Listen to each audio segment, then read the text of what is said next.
Yang paling unik juga di asrama itu pada saat Sabtu pagi itu ada namanya yang hisap.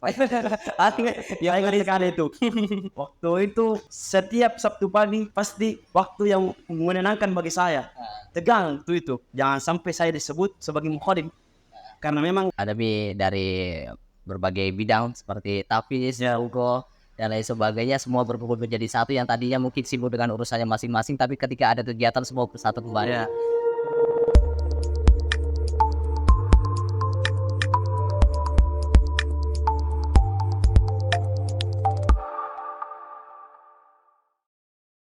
Assalamualaikum warahmatullahi wabarakatuh. Jumpa lagi dengan saya Firwansyah dalam Nuansa Podcast.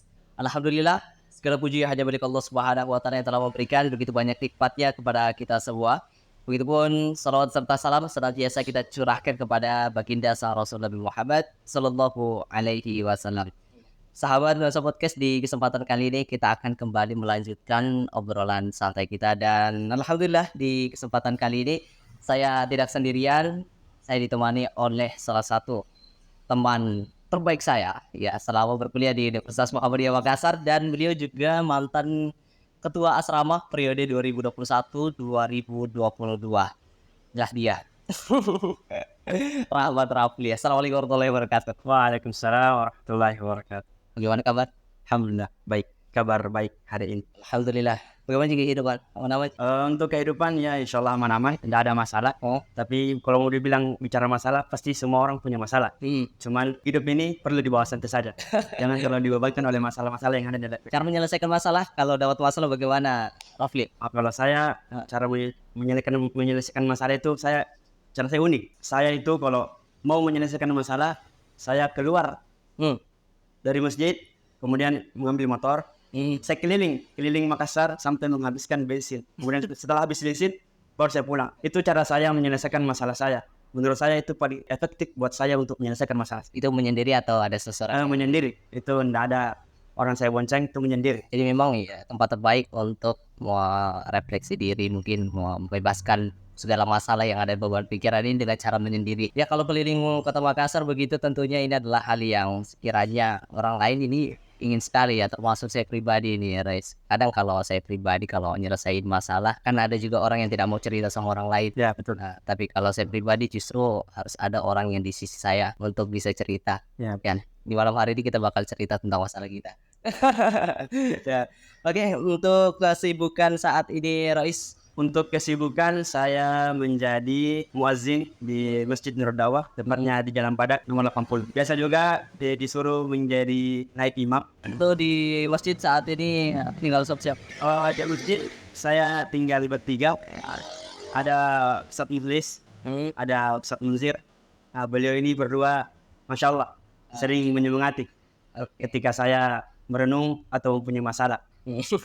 Itu teman-teman yang ada di masjid ini kan sekiranya bisa membantu menyelesaikan masalah. Kenapa harus keluar dari masjid ya? Kan ada jadi teman ya Ustadz Mublis, Ustadz Muzid yang bisa memberikan solusi. Kalau jalan-jalan kan otomatis kita kayak susah, tidak ada yang bisa dikasih solusi. Itulah keunikan saya. Saya mau menyelesaikan masalah nanti pada waktu yang tidak bisa memang bisa selesaikan, baru saya bisa cerita sama orang. Oh gitu. Kalau saya masih bisa menyelesaikan masalah itu sendiri, saya lakukan. Itu unik saya. Jadi tadi saya bilang tadi keunikan saya menyelesaikan masalah itu dengan cara itu. Saya keliling kota Makassar menghabiskan bensin baru pulang. Atasan selama ini kalau jalan-jalan kelihatannya sendiri terus kayaknya banyak masalah nih. Jadi kalau biasa di story-nya di WA itu jalan-jalan, sudah bisa ditebak ini lagi gak bisa ditebak. Tapi boleh dong diceritakan sebelum kita berbagi cerita pengalaman dari mana tentang pendidikan Rois Rafli, dari mungkin TK di mana, SD di mana, SMP, dan akhirnya masuk bertemu kita berkumpul di Mahatabir. Silakan. Oke. Mungkin dari TK ya.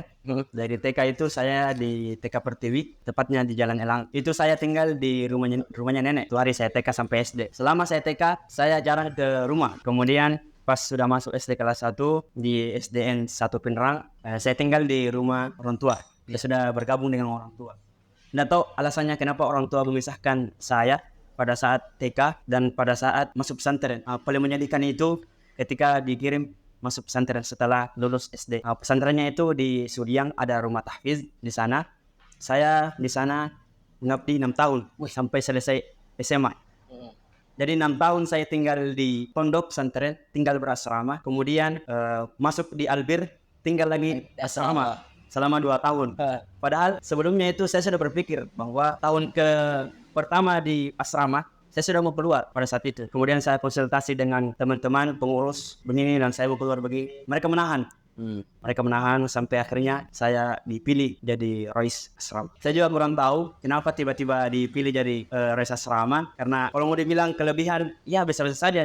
Saya orang biasa. Saya tidak punya kelebihan yang luar biasa gitu ya. gitu ya.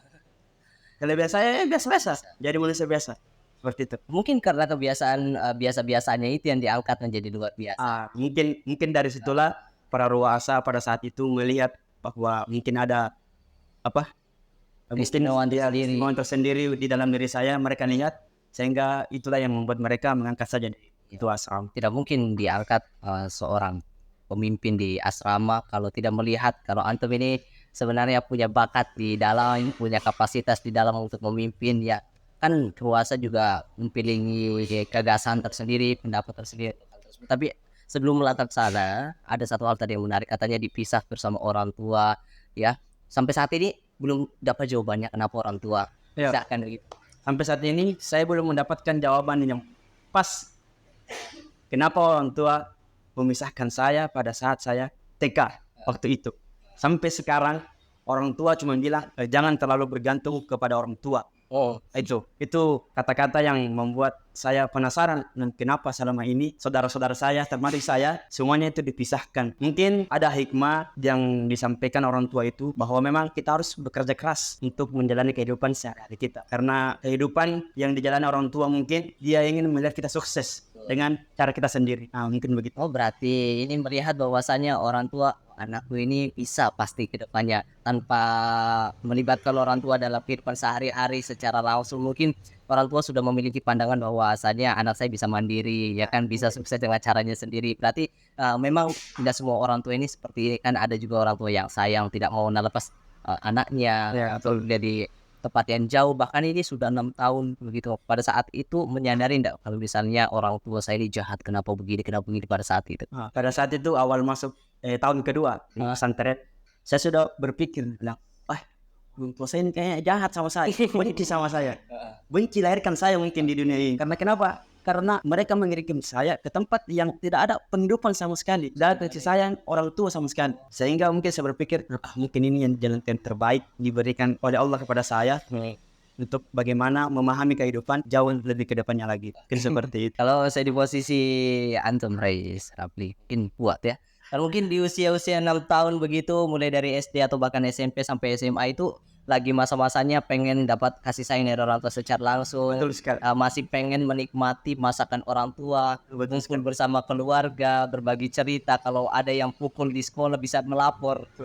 Kalau di asrama kalau memukul mau lapor sama siapa? Betul. Kan pada saat itu memang kondisi yang mungkin memiliki pandangan tersendiri orang tua mengharuskan antum harus berasrama, dan akhirnya masuk di asrama. Tadi katanya diangkat sebagai Rois. Boleh untuk diceritakan dari awal gitu ya di asrama?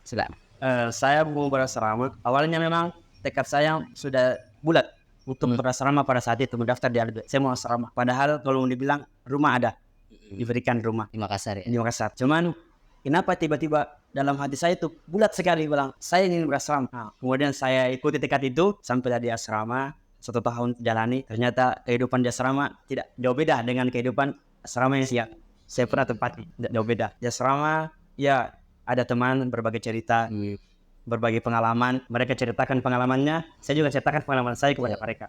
Kemudian itu di asrama yang paling unik di asrama itu perpindahan kamarnya. Karena setelah berpindah kamar pasti orangnya berbeda. Kita bisa mendapatkan karakter yang berbeda dan mendapatkan pelajaran dari karakter-karakter mereka. Setelah itu yang paling unik juga di asrama itu pada saat Sabtu pagi itu ada namanya Yaumul Hisab. Yang ingat sekali itu. Waktu itu setiap Sabtu pagi pasti waktu yang menyenangkan bagi saya. Tegang itu. Jangan sampai saya disebut sebagai mukhadim. Karena memang tekad saya waktu itu ditetapkan aturan, saya sudah bulat tekad juga. Dan saya tidak mau disebut sebagai mukhalif sampai 1 tahun. Dan alhamdulillah akhirnya sampai dipilih jadi Rois nama saya tidak terdaftar sebagai mukhadif pada saat itu. Sudah dapat jawabannya terus. Walaupun dari orang biasa, kita bilang tadi di awal katanya kenapa ini kita biasa-biasa Ji dan kenapa langsung dipilih menjadi Rois Akad atau alasan Mungkin itu alasannya. Nah, ini adalah Salah satu alasannya mereka menunjuk saya sebagai ketua. karena selama satu periode itu dalam 1 tahun pasti Rois itu tidak pernah tinggal diam kan, ruasa-ruasa pimpinan terlebih dahulu itu melihat wah ini yang lain untuk jadi pemimpin masih bisa dipertahankan ya kan. Dan pada saat itu melihat kondisi yang mungkin bagi teman-teman di Yaumil Hisab, pendapat antum terhadap program tersebut ataupun tindakan yang dilakukan oleh Rois pada saat itu yang berkuasa itu sebenarnya perbuatan yang baik untuk terus dilakukan sampai saat ini atau bagaimana? Untuk Yaumil Hisab itu saya tadi bilang, kenapa kita harus melakukan itu terus? Saya setuju dengan memberikan hukuman terhadap orang-orang yang mukhalif. Karena kenapa? Karena salah satu untuk mencegah terjadinya lagi pelanggaran. Dengan itu memberikan hukuman seberat-berat mungkin. Yang penting tidak memukul. Pada saat itu tidak ada pemukulan, cuma memberikan bagaimana menghafal kosakata sebanyak-banyaknya. Kalau ngomongin masalah asrama Rois, tentu kan saya pribadi juga berasrama sama seperti antum, satu angkatan. Cuman bedanya di masa kepemimpinan antum itu antum yang lebih dahulu masuk di asrama. Gitu enggak? Sebentar Pak Taufik. Di asrama itu antum duluan masuk mendaftar di Mahat Albir, langsung masuk di asrama. Kalau ada pribadi pada saat itu masuk di Mahat Albir di semester 1 tidak langsung berpikir masuk asrama. Karena ada satu hal yang mengganjal pada saat itu. Pada saat itu pula saya punya channel YouTube namanya Dakwah Firmansyah. Kalau saya masuk asrama HP ditahan, apa saya mau pergi? Akhirnya pergi ngekos. Nah pada saat itu di mustawa awal di semester 1 ternyata efeknya itu saya rasakan sekali. Ternyata selama 1 semester itu ternyata nilai saya itu banyak yang merah. Nah, jadi terpaksa saya tinggalkan YouTube, kemudian masuk di asrama di semester 2 bulan 2 itu, dan alhamdulillah di bulan 6 diangkat sebagai seorang pengurus mendampingi antum sebagai sekretaris. Dan di saat itu pula kita bisa merasakan yang namanya kebersamaan ya dalam satu kamar, mungkin tuh satu asrama. Banyak suka dukanya, mungkin bisa diceritakan suka dukanya Rais. Nah, suka dukanya itu yang pertama sukanya dulu. Yang paling saya tidak bisa saya lupa itu adalah kebersamaan pengurus itu. Sesuatu yang tidak bisa saya lupa. Kenapa? Karena disitulah kita saling merangkul dalam satu kepengurusan untuk mengerjakan satu masalah. Itu sangat saya suka. Untuk dukanya ketika sudah ditugaskan berbagai macam banyak tugas, kemudian dituntut untuk mengerjakan secara cepat. Itu yang paling susah saya lakukan. Gerakan cepat itu yang susah untuk menyelesaikan satu masalah yang ada di asrama. Kita tahu bahwa di asrama itu banyak kegiatan yang harus dilakukan. Kemudian kita harus juga pada saat melakukan kegiatan mengeksplor keluar kegiatan itu agar terlihat bahwa asrama Mahat Albir memang pantas untuk orang-orang yang mau belajar bahasa Arab. Nah disitulah dukanya pada saat disuruh ini dan itu, dituntut untuk lebih kerja keras lagi. Disitulah dukanya yang paling saya tidak suka, karena dituntut untuk mengerjakan ini, mengerjakan itu. Tinggal cepat. Berarti belum bisa bekerja di bawah tekanan pada saat itu belum bisa bekerja dengan di bawah tekanan. Kemudian pada saat berjalan sudah boleh belajar, jadi dibimbing juga oleh pembina asrama waktu itu. Dan memang menjadi pemimpin itu memang harus kerja di bawah tekanan. Nah, pada saat itu saya belajar bagaimana kerja di bawah tekanan, dan alhamdulillah prosesnya juga sudah berjalan dengan baik. Sampai di masjid itu masih kerja di bawah tekanan. Jadi memang ada hikmahnya di balik itu. Kalau mau dibilang hikmahnya ya ada hikmahnya. Dan Rais bisa dikasih tahu juga dong sebenarnya bagaimana perasaan selama di asrama, kesannya ya selama berada di asrama sampai saat ini, walaupun sudah keluar kesannya seperti apa? Kesannya di asrama itu sangat berkesan sekali bagi saya. Memang saya belum pernah menjadi pemimpin sebelum-sebelumnya, tapi pas jadi pemimpin yang paling berkesan ini di asrama yang paling berkesan. Karena kenapa? Karena itu kebersamaannya tadi yang tidak bisa saya lupa. Kemudian yang paling berkesan juga pada saat ada kegiatan kita kerja keras untuk menyelesaikan kegiatan itu, seperti seminar, kuliah umum, kuliah tamu, dan kita datangan syekh, kita sambut dengan baik. Semua itu yang paling berkesan itu dengan mengerjakan itu kerja keras sama-sama dengan teman pengurus. Ya kalau sudah kerja sama semua kan ada dari berbagai bidang seperti tafiz, hukum dan lain sebagainya, semua berkumpul menjadi satu yang tadinya mungkin sibuk dengan urusannya masing-masing, tapi ketika ada kegiatan semua bersatu kembali. Kita tahu di asrama ini kan pada jadwalnya, Res. Bagaimana cara antum mengatur jadwal? Itu mengatur waktu pada saat di asrama itu memang sangat sulit, karena awal dari jadi pemimpin begitu sangat sulit untuk mengatur waktu yang baik dan pas bagaimana bisa memetakan saya harus kerja ini dan saya harus kerja ini. Tapi di situlah saya belajar cara memetakan waktu. Saya harus menyelesaikan ini, detik ini harus selesai, menit ini harus selesai. Yang penting semua pekerjaan dalam satu hari itu saya sudah niatkan dari bangun saya akan mengerjakan semua pekerjaan sebelum saya tidur. Dan setelah itu tentunya tidak sampai di situ amanah, kan masih ada amanah selanjutnya. Iya. Buktinya antum terpilih sebagai salah satu anggota ataupun pengurus di HMC awal Saksi. Itu ceritanya gimana lagi tuh dapat amanah lagi? Itu pada saat itu saya terpilih jadi pengurus HMJ waktu itu. Saya cuma salahnya ikut-ikut sama teman. Nah, ayolah daftar saja. Oke, kemudian saya daftar waktu itu. Saya daftar sebagai apa ya? Media waktu itu. Ya, ternyata pas daftar di media sudah banyak banyak peminatnya. Kemudian saya dipindahkan ke bagian pengembangan minat dan bakat. Kemudian saya berkiprah di situ, mengabdi di situ sesuai dengan amanah dan janji yang sudah dilapaskan. Itu memilih bidang PMB, pengembangan minat dan bakat, berarti tentunya kita itu menganggap bahwa diri kita ini mampu mengembangkan amanah itu dan sesuai dengan apa yang kita inginkan. Kalau kita inginkan berarti ada potensi dalam diri tak, seperti minat dan bakat. Kenapa memilih hal tersebut? Apakah ada potensi yang di dalam diri antum sampai terkoneksi dengan bidang itu? Sebenarnya kalau mau dibilang bidang minat dan bakat itu cuman dikasih pindah, bukan atas kemauan saya. Sempat saya protes waktu itu, bilang saya di media karena adalah sedikit skill untuk ngedit lah begitu.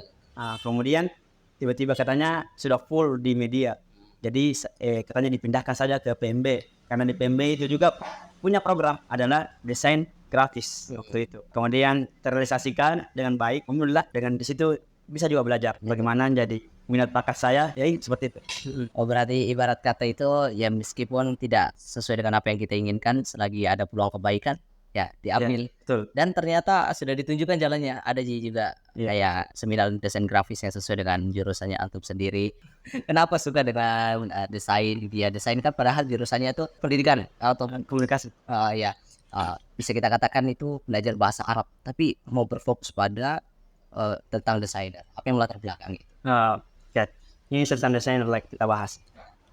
Waktu itu di asrama bidang media waktu itu mengadakan kegiatan pelatihan desain grafis waktu itu, dan saya ikut andil dalam situ juga, ikut jadi peserta waktu itu. Saya menulis semua apa yang dikatakan oleh pemateri waktu itu. Setelah itu udah tahu, kemudian disuruh buat satu editan, kemudian dikumpulkan waktu itu. Kemudian saya download Pixel Lab waktu itu. Pixel Lab itu waktu itu saya belum punya font yang bagus waktu itu, masih font dari aplikasinya saya pakai gunakan. Waktu itu masih dibilang jelek sekali. Edit waktu pertama itu. Kemudian saya kumpul, kemudian setelah itu selesai kegiatan, malamnya itu saya merenung.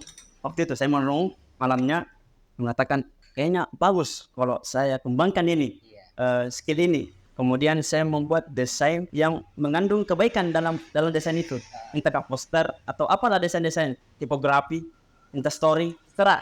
Yang penting mengandung kebaikan. Sehingga saya gabung di ruang edit.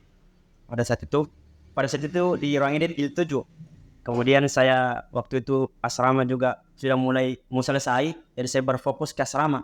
Waktu itu saya di-kick jadi member waktu itu. Pada saat saya keluar dari asrama, saya gabung lagi. Sekarang masih berada di ruang edit. Nah, ruang edit itu maksudnya gimana? Itu komunitas atau gimana?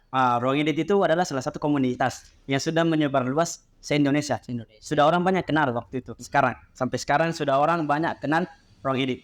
Sekarang itu ada regionalnya. Contohnya regional Jawa, Jakarta, Makassar sudah ada. Sehingga teman-teman yang desainer Makassar yang gabung di ruang edit itu bergabung semua di regional. Kemudian apapun yang kita tanyakan tentang desainer atau apa, mereka kan pasti memberikan pelajaran bilang begini caranya. Dari situlah saya mengambil pelajaran dari mereka. Dan desainer itu seperti ini, mau desainer baik seperti ini, mau jadi fotografer seperti ini. Begitu. Oh, berarti di dalam itu ada mentor. Ada mentor. Ada mungkin orang yang lebih berprofesional, ya, betul. Pengalaman. Ya, betul. Jadi kita ini bukan jalan sendiri. Tidak. Yang tadi yang saya tanggapi bahwasannya katanya selalu menjadi desainer yang baik ini begini, kemudian cara mengedit yang baik ini begini. Ternyata memang ada edukasi yang diberikan. Ya, betul. Bukan hanya sekedar yang penting jadi. Nah, koreksi tidak ternyata ada edukasi. Dan tentunya ini cara bergabungnya sebenarnya gimana? Siapa tahu ada teman-teman yang bergabung. Terus teman-teman yang mau gabung di Ruang Edit, sebenarnya itu ada IG-nya.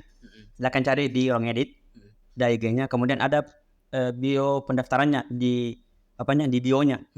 Silakan ketik linknya, itu nanti akan muncul sendiri bagaimana pembayarannya, bagaimana daftarnya. Itu antum kenal Ruang Edit itu dari saya. Saya kenal Ruang Edit dari teman. Waktu itu saya teman IG, enggak tahu juga dari mana, tapi teman IG.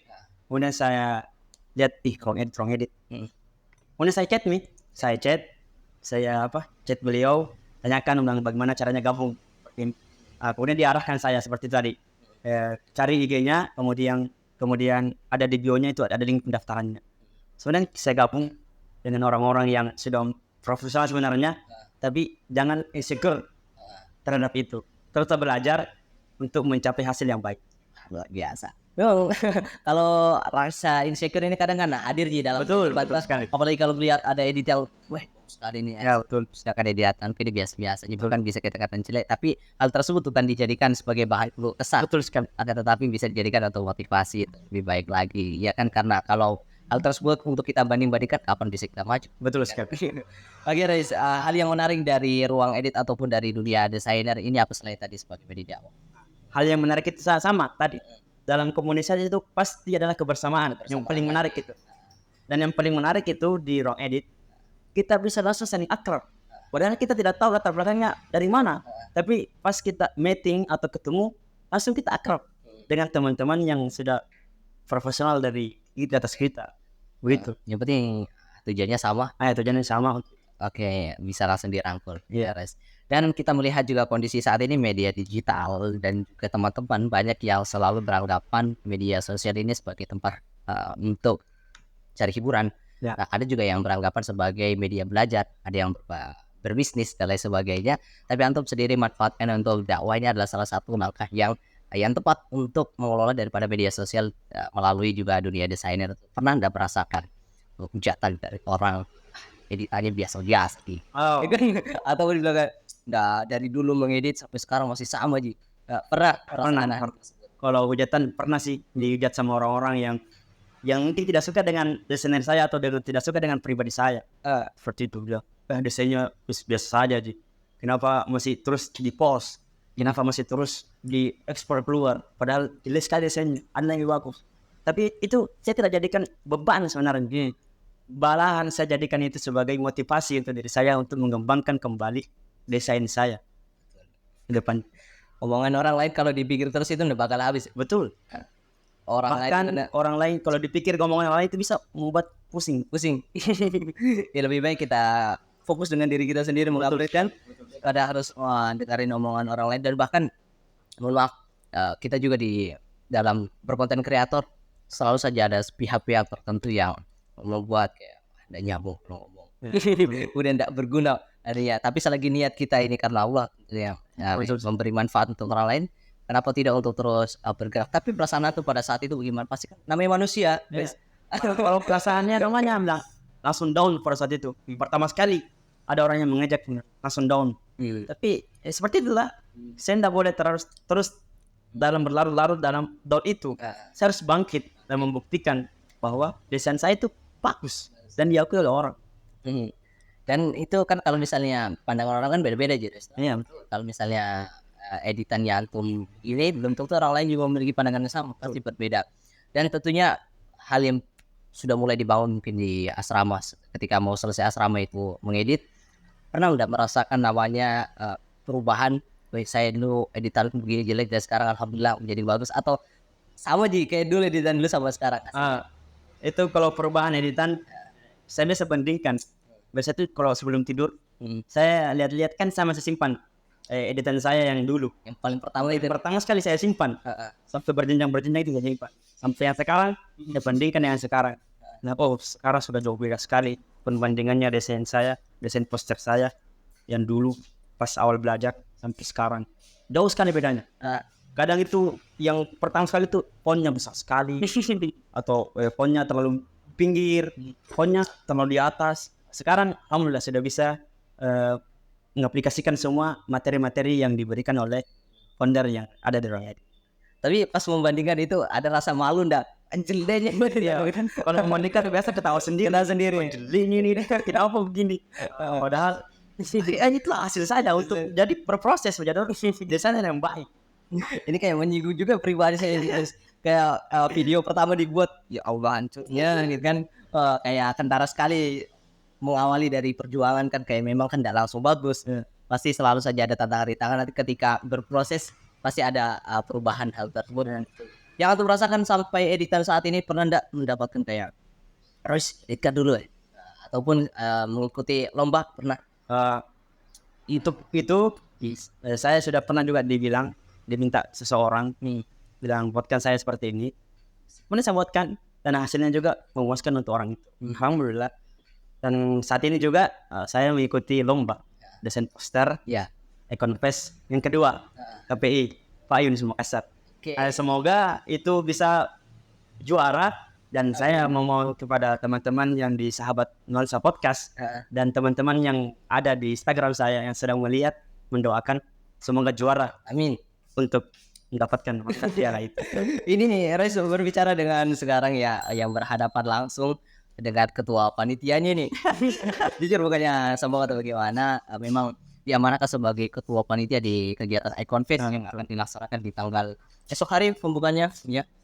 Di hari Sabtu dan Ahad itu sudah mulai, dan kita harapin banyak peserta, bukan kita hanya melihat bagaimana sang juaranya, tapi bagaimana antusias, kemudian bagaimana usaha dari teman-teman sekalian untuk menyebar kebaikan ya kan. Yang diangkat temanya adalah komunikasi dan dakwah. Kan boleh dibocorin filosofis dari tema yang antum angkat atau yang antum edit dari editan atau tema yang saya angkat itu adalah judulnya yaitu berbakti terhadap orang tua. Mengapa saya angkat itu? Karena itulah salah satu kita jadikan media sosial bagaimana kita bisa berbakti kepada orang tua melalui media sosial. Seperti itu. Jadi makanya saya buat itu untuk menyampaikan pesan-pesan saya terhadap orang tua saya yang di sana yang sedang mencari uang untuk membiayai kuliah saya. Karena saya sebenarnya bukan dari orang yang berada, dari bagi biasa saja. Cuma itu makanya saya sampaikan membuat editan seperti itu agar hati orang tua saya itu bangga dengan desain yang saya buat. Kalau ngomongin orang tua kadang tidak buat ya apa yang harus kita berikan, tapi namanya usaha kan dari yang tahu bagaimana hasilnya bagaimana ke depan. Dan sebenarnya yang ingin dicapai dari profesi yang antum tekuni ini ada salah satu profesi yang salah satu antum tekuni kan. Dan apa yang harus antum harapkan dari kemampuan antum mendesain begitu ke depannya. Kalau sekarang mungkin sekedar hobi lah untuk mengisi waktu luang, untuk menyebarin kebaikan, tapi untuk ke depannya masih ingin dipertahankan. Boleh catakan mimpinya ke depannya? Boleh. Mimpinya itu saya ingin punya satu ruko, kemudian saya membuka untuk terima jasa desainer, kemudian saya bisa buka jasa terima foto studio, foto prewedding, dan foto wisuda, seperti itu. Itu mimpi saya yang ke depannya, dan saya sudah sampaikan kepada orang tua saya, dan orang tua saya mendukung hal itu, dan nanti tinggal bagaimana cara eksekusinya. Support system sudah ada, Kemudian sisa awal lagi nih bilang modal sudah ada. Tinggal model, saya juga bisa jadi model. Iya. Kalau ada yang mau jadi model, saya bisa jadi model. Betul ya kan. Mungkin butuh partner untuk. Betul. Nanti partnernya saya bisa undang dari mantan pengurus di angkatan saya. Ya, amin. Atau alumni yang asrama yang memiliki potensi memang untuk di situ. Ya memang mimpi orang itu pengen jadi pengusaha. Betul. Ini adalah salah satu usaha depan, apalagi ini adalah berkepanjangan. Maksudnya hari kiamat itu baru bisa selesai ini apa-apa. Ya, saya berpikir juga bahwa desain poster atau spanduk seperti ini memiliki tidak ada habisnya. Jangka panjang. Apalagi saat ini. Pasti banyak caleg-caleg yang ingin desain posternya, desain spanduknya. Sehingga saya berpikir bahwa kalau saya tekuni, pasti uangnya akan berlimpah kalau mau ditekuni hal seperti ini. Karena di akhir-akhir seperti ini pasti banyak pemilu caleg-caleg mau didesain posternya seperti itu. Bukan hanya stuck di sini, sebenarnya kan 5 tahun ke depan pasti Anda yang tahu kan lagi. Jadi kan misalnya capres, cawapres ataupun anggota legislatif, jangan bilang Kota Makassar, bagaimana kalau di kampung udah sendiri pasti banyak kan? Pasti banyak. Jadi memang peluang hal yang demikian bisa dimanfaatkan. Betul. Kalau saya saya mungkin tahan interest sebagai content creator di sebenarnya ini. Soalnya kalau jadi content creator juga bagus, bagus. Kadang-kadang tuh untuk content creator. Untuk content creator, saya juga pernah mencoba untuk bisa menjadi content creator kayak antum. Saya buat video diri sendiri bagaimana, dan hasilnya juga alhamdulillah sebenarnya tertarik untuk diri pribadi. Saya tidak tahu untuk orang bagaimana tertarik atau tidak, tapi saya tidak pusing itu perkataannya orang. Soalnya juga keinginan saya itu untuk seperti itu, jadi konten desain, bikin video kayak podcast begini atau video-video apalah, video-video pendek lah yang mengandung kebaikan di dalamnya.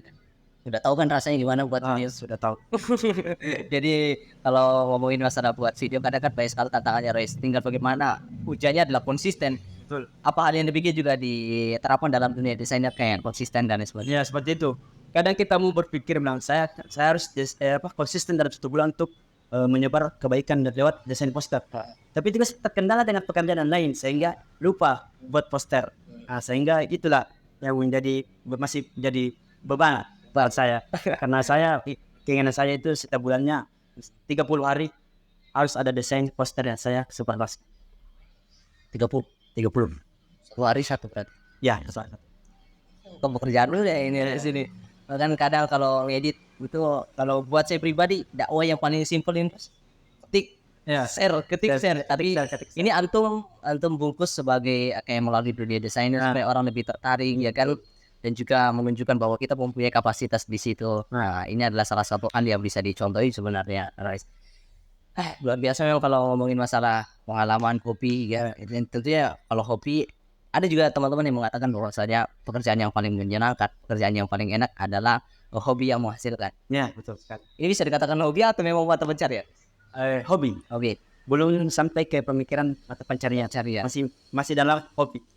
Mungkin nanti ada dalam satu waktu mungkin sudah bisa berubah jadi mata pencarian. Ini terus ya. Tadi dingin masalahnya itu. Itu saja biasa. Iya, karena ini obrolannya sekiranya sudah lama anda pernah ketemu ya kan, bisa berbagi cerita, bagi pengalaman. Karena setiap orang pasti memiliki pengalaman yang berbeda-beda dan bisa kita ambil manfaat ataupun pelajaran di dalamnya. Dunia desain, Res. Ada hal yang sekiranya mungkin bisa dijadikan contoh dalam dunia desain. Ada orang-orang tertentu itu saya bisa jadikan mengambil inspirasi dari dia. Yang pertama itu foundernya Ruang Edit, foundernya. Yang kedua teman-teman yang ada di Ruang Edit yang sudah senior seperti itu. Yang ketiga ini satunya dia binaan saya, dia serama, yaitu Adi Saputra. Pernah juga dia podcast di sini dengan antum. Saya ingin sekali belajar dengan beliau, cuman waktunya beliau sangat terbatas untuk itu, sehingga saya belum bisa chat dan mengabarkan dan kapan nanti bisa ajar saya. Iya. Diajari sama yang lebih muda, guys. Diajari sama yang ibarat kata junior. Semua orang udah bisa diajari dengan junior atau senior itu tidak masalah sebenarnya. Yang penting bagaimana kita mengambil ilmunya dan terapkan ilmunya. Itu paling penting. Ya nggak bisa semua orang terima yang kejahatan kayak gitu. Kadang kan ada ego yang harus didahulukan, tapi sebenarnya kan itu akan berdampak buruk kepada diri kita. Terus kalau melihat hal yang demikian dengan editan yang diberikan oleh orang-orang yang lebih hebat di antara kita, ataupun bisa kita katakan sebagai tantangan berat untuk memperbaiki editan kita, kira-kira hal yang membuat antum masih ingin bertahan ya, nggak mau lagi kayak misalnya mau tekuni bahasa Arab, itu apa sebenarnya? Kan masih banyak pekerjaan lain yang bisa dikerjakan. Sebenarnya kalau mau ditekuni, ya saya mau tekuni. Tapi pekerjaan ini sebagai desainer sebagai sampingan saja. Nanti ada suatu masa memang saya akan jadikan prioritas desainer ini. Tapi itu sekarang saya fokus belajar dulu untuk menyelesaikan S1 saya. Amal sudah sedikit juga, mudah-mudahan bisa tembus dan sudah di tahun 2024. 2024 teman-teman semua, tentunya kan kayak wisuda kemudian mengarungi kehidupan ini kan tidak sendirian, ada teman-teman selalu yang menemani di belakang. Kayak banyak teman-teman di antara kita ada satu angkatan ini yang tidak bisa dilupakan, yang mungkin sekarang masih sibuk di dunia pengabdian di setiap daerah-daerah, pengalaman yang sangat berkesan dalam dunia kampus khususnya. yang saat ini mungkin dirasakan Altum itu bagaimana, Riz? Itu ya pengalaman yang paling berkesan pada saat di kampus itu ketika belajar dalam satu kelompok Kelas untuk menyelesaikan satu makalah. Bagaimana kita meluangkan waktu, inspirasi untuk bisa menjadikan makalah ini sebaik-baiknya makalah. Karena ada dosen tidak mau menerima makalah itu kalau cuma beberapa lembar saja. Nah, jadi paling berkesan itu bagi saya bagaimana kita dalam satu kelompok menyelesaikan makalah itu dengan sebaik-baiknya makalah sesuai prosedur yang diinginkan oleh dosen. Jadi kerja tim. Itu paling penting, kerja tim. Dan banyak juga teman-teman yang masih ragu untuk menyelesaikan skripsinya atau proposalnya. Tapi yang antum harapkan dari teman-teman sekalian untuk bisa wisuda sama-sama mungkin di 2024 itu bagaimana? Mungkin ada pesan motivasi buat teman-teman. Ya, kalau motivasi sebenarnya saya juga perlu motivasi untuk hal itu. Tapi ya kita sama-sama. Semoga di wisuda nanti kali ini kita sama-sama juga di wisuda. Kita sama-sama masuk dan kita sama-sama keluar di kampus biru, kampus Uniswa Makassar. Jadi pesannya adalah tetap semangat, kerjakan skripsi, jangan lupa, dan jangan juga lupa program yang telah antum terapkan di pengabdian masing-masing. Itu jangan dilupa. Yang paling penting juga jangan dilupa adalah skripsi. Kalau ada waktu luang, silakan kerja skripsinya dengan baiknya, kemudian dikonsultasikan kepada pembimbing. Jangan sampai di waktu-waktu yang terakhir seperti ini kita down dengan hal itu, kemudian kita gagal. Itu sangat penyesalan yang sangat besar menurut saya. Karena sia-sia kalau misalnya dari awal sudah mau mulai, kemudian di akhir udah mau di ujung ibarat finish sudah satu langkah lagi. Betul. Kita down kan kayak jadi masalah besar. Dan tentunya Roy, selain dari kesuksesan yang ingin kita capai semua teman-teman, nah, satu angkatan ini, pernah ada kepikiran antum kalau misalnya dalam menyelesaikan kuliah ini atau sembari kuliah pernah kepikiran kayak teman-teman yang lain ini, mohon maaf, yang mungkin ini adalah salah satu ibadah kayak menikah. Sempat kepikiran dah kalian menikah ini? Untuk menikah itu ya kepikiran sih untuk itu. Tapi ya saya harus menyelesaikan dulu satu saya, kemudian memikirkan hal itu. Karena ya seperti itu, kalau kita dibebankan orang-orang kayak saya, kemudian dibebankan dengan hal seperti itu menikah sebelum S1, menurut saya itu merasa masih berat. Masih berat? Masih berat. Tapi masih ada yang biaya ini. Saya biayain untuk menikah. Kalau ada kalau ada donatur yang membiayai, ya saya mau. Tapi kalau dari pribadi sendiri, saya ingin menyelesaikan S1 dulu, kemudian memikirkan hal itu, kemudian cari pekerjaan sesuai. Tapi ada orang yang berprinsip, bagaimana pandangan antum ya tentang menikah dulu, sukses dulu? Sebenarnya untuk itu bagus juga menikah dulu baru sukses. Karena kenapa? Karena di proses untuk menjadi sukses itu harus ada orang yang mendampingi supaya kita bisa jadi orang yang sukses. Karena kenapa? Dalam proses untuk menjadi orang sukses pasti banyak rintangan dan tantangan yang harus dilewati. Dan disitulah diperlukan orang untuk mendampingi bagaimana bisa menguatkan menghadapi rintangan dan tantangan dalam berproses untuk menjadi orang sukses. Ya, jadi tapi kan ya kalau orang yang jomblo yang mungkin masih beranggapan menikah nanti lah kalau sudah mampu, ya itu terserah mereka yang memiliki statement seperti itu karena sudah sukses, punya rumah, punya kehidupan yang sekiranya layak, sudah bisa menghidupi anaknya orang. Ini adalah salah satu statement yang dilontarkan oleh Akh Iksan Ismail yang mantan menteri amin sebagai kapit ataupun bidang kebersihan di asrama tahun 2021-2022 mengatakan ya menikahlah nanti kalau sudah sukses dan lain sebagainya. Ini adalah hal yang sekiranya menarik juga sih yang bisa kita ikuti juga bersama. Dan untuk terakhir mungkin Res sebagai penutupan ya untuk mengakhiri daripada obrolan kita di malam hari ini karena sudah larut malam juga sih sebenarnya ya. Mungkin ada closing statement ataupun pesan teman-teman. Pesan dari saya itu teman-teman semua, baik yang ada di sahabat nonton podcast maupun yang ada di Instagram saya ingin mengatakan bahwa kehidupan ini tidak dijalani dengan mudah. Pasti ada rintangan dan tantangan yang harus dilewati, dan itu membutuhkan energi mental yang kuat. Sehingga saya berpesan kepada teman-teman semua, tetaplah semangat, jangan memikirkan perkataan orang lain yang ingin menjatuhkan antum semua. Tetap fokus pada tujuan yang utama. Setelah itu pikirkanlah tujuan yang lain untuk mencapai tujuan yang sukses ke depan. Untuk teman-teman yang angkatan pengurus, jangan pernah lupa terhadap kepengurusan kita. Karena kepengurusan kita adalah kepengurusan pertama yang menciptakan khas di asram. Mungkin itu. Biasa. Ini adalah obrolan yang sekiranya bisa memberikan semangat untuk kita sebagai seorang mahasiswa yang masih bergelut dalam dunia pendidikan, apalagi pejuang skripsi dan lain sebagainya. Dan mungkin ini adalah obrolan yang sekiranya bisa bermanfaat untuk teman sekalian. Terima kasih banyak telah meluangkan waktunya. Syukran barakallahu fikum. Bisa sukses selalu. Amin, amin. Nanti di lain kesempatan bisa lagi ngobrol bareng teman-teman. Dan kita canangkan ada nanti sesi mungkin teman-teman dari teman-teman semua dari angkatan kita akan ngumpul bersama kayak begini. Ini kan cuma berdua. Iya, betul. Nanti kita harapkan bisa ngumpul semua. Ya, sahabat-sahabat podcast mungkin bisa nanti ditungguin aja kapan live-nya ya. Itu pasti insya Allah kita akan laksanakan. Dan saya harapkan itu. Ya. Kita berkumpul di sini, di mana tempat yang lain.